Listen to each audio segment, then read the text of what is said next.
Hello, BookTube. As you may know, I'm part of a BookTube event called Book Trek 2022. I was part of the original Book Trek 2021, and now we have Book Trek 2022, which, as you might be able to guess from the title, is a celebration of Star Trek fiction, of which there is a vast amount, an unending ocean of Star Trek fiction. And Book Trek 2022 is split into two parts. And the first one, the one we're in now, is August. Then we'll do September. And August is the wrath of Book Trek. It's old, familiar territory. What I'm thinking of as the Roddenberry era of Star Trek. So the original series, the animated series, all of the movies from the original series, The Next Generation and all of the movies, Deep Space Nine, Voyager, and Star Trek Enterprise.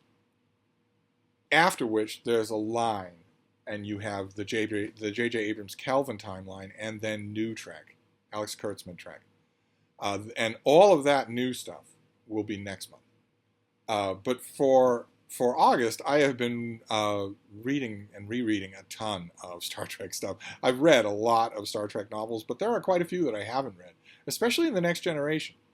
And I got a recommendation, a suggestion, just the other day from Vin, our dauntless captain at Book Trek, for a particular Next Generation book, and I read it. And it's this. It's by Michael Jan Friedman, and it's called Kahless. And it's a novel about Kahless the Unforgettable, who makes his first appearance in the original series.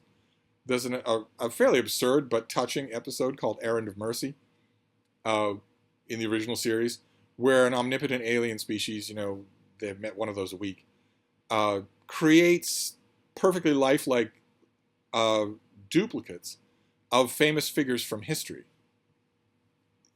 in order to determine what is stronger, good or evil. It pits them against each other to determine what is stronger, good or evil.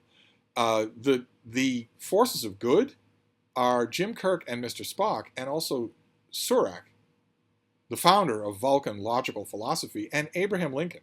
I remember when I watched that episode the first time, I thought, well, is the writer of the show saying that in the distant future, posterity will look back on Jim Kirk and Mr. Spock as equivalent, as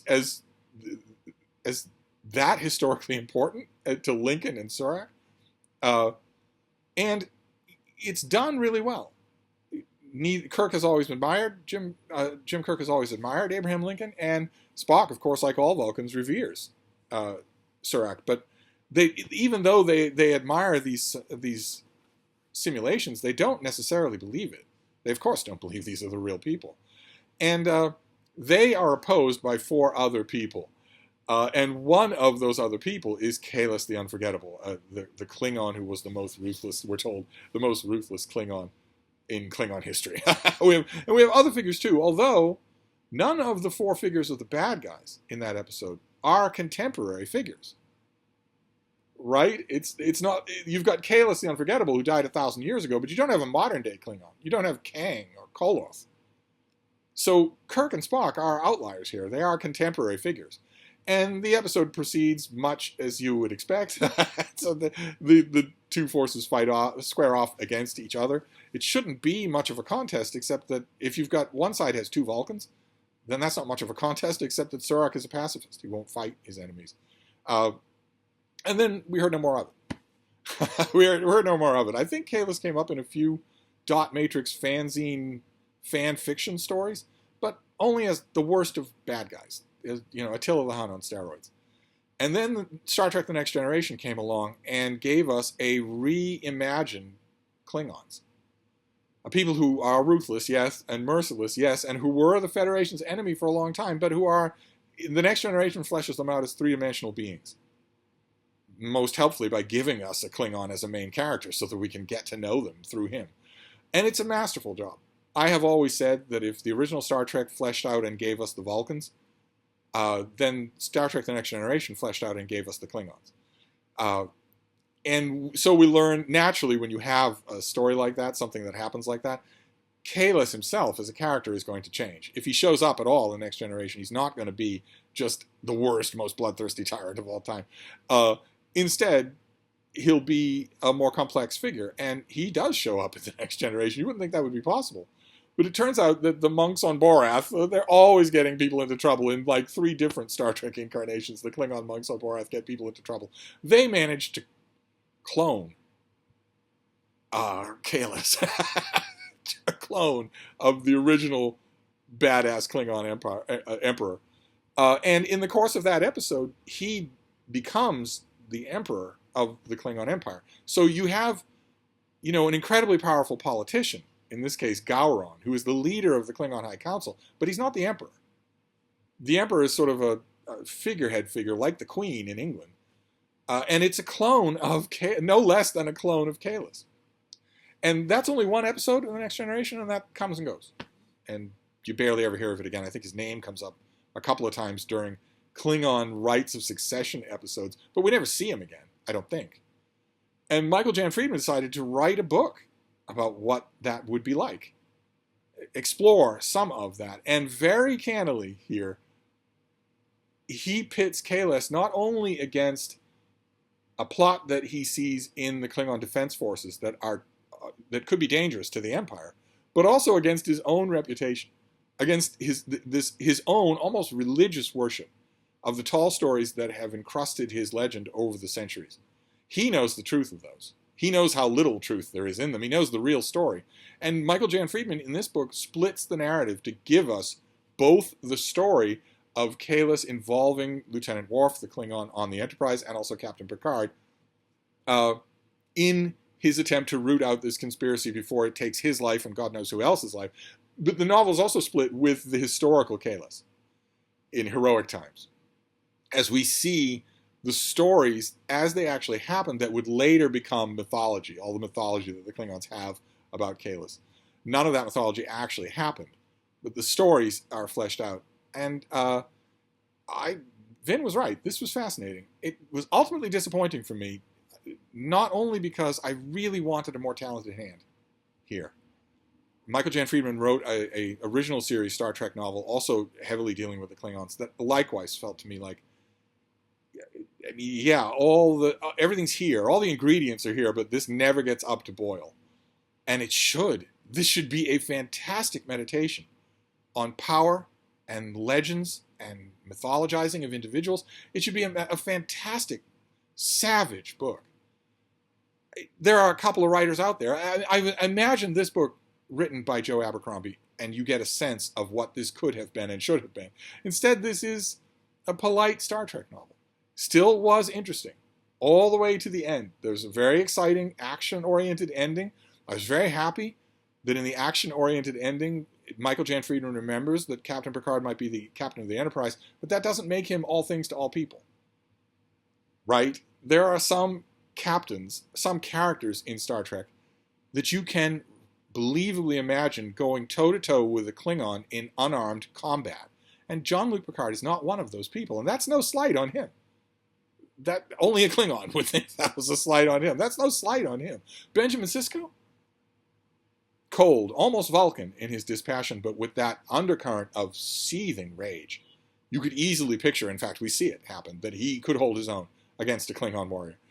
Jim Kirk, he's small, but he's hardy, and he knows how to fight, and has fought his share of Klingon, sure. But it would be totally unrealistic, for instance, to have Captain Janeway slugging it out with a Klingon, and I don't think we ever get that. Captain Janeway is largely portrayed in Voyager as being more or less ineffective in physical hand-to-hand combat, and there's nothing wrong with that. Nothing depends on that, unless you're, an alt-right neck-bearded fascist goon on YouTube. Then nothing depends on that. And in the action climax at the end of this, Picard has to be wary. He has to watch himself, or the Klingon that he's facing, an ordinary Klingon, will just kill him, which is not a problem that Worf has, and it's not a problem that Kahless himself has either. But I enjoyed it. But all of the Klingon segments in this book, from the heroic age, should have been more alien and more savage. And all of the modern day stuff should have been more three-dimensional. Even at the end of the book, not only are the characters callously referring to Kahless as the clone, but so is the book's narration referring to him that way. that's not how cloning works. And in the course of the book, he certainly demonstrates that he's a three-dimensional person on his own. You don't have to have everyone, including Captain Picard, all the way to the end of the book, reflexively referring to him as the clone. But so it was enjoyable because it was unfailingly interesting. But it was also frustrating because more than any other Star Trek novel that I've read recently, I wanted this to be more. I wanted it to take no prisoners, pull no punches. I wanted it to be the ultimate Klingon novel, and it wasn't. To the best of my knowledge, I have not read the ultimate Klingon novel, nor has it been written. John Ford's book doesn't count because the Klingons that he's writing in his book aren't the Klingons that ended up being canon. So who knows what they are? I have no idea. There are episodes of The Next Generation, Klingon-centered episodes of The Next Generation, that are more Klingon and more gripping than this. And that shouldn't be true. People are paying a lot less attention to a novel. A novelist has a lot more leeway and no special effects budget. So that shouldn't have been true. But I'm still glad that I took the recommendation. I don't think I would ever have looked at this otherwise. I would have viewed it as just, a weak appendage to an episode of the show. But no, it just goes on to prove that Star Trek is full of characters who need their own novels. I just wish this had been Kahless's novel. I don't think you're ever going to see another one. But there's always fan fiction. I'm sure that fanfiction.net or the various Star Trek fan fiction boards, I'm sure they have tons of stories about Kahless, and probably some of them are dripping with blood and gore and viscera and brains, which is what they should be. But anyway, that was my Book Trek episode for today. Not a disappointment at all in the larger sense. I enjoyed it. I wasn't forcing my way through it. But I'm going to keep going. I don't know. We've got 2 weeks left, thereabouts, for Book Trek in August. And I think the next thing I read will be a reread of a favorite. Last year, I stayed away from that completely. I did not reread any favorites at all.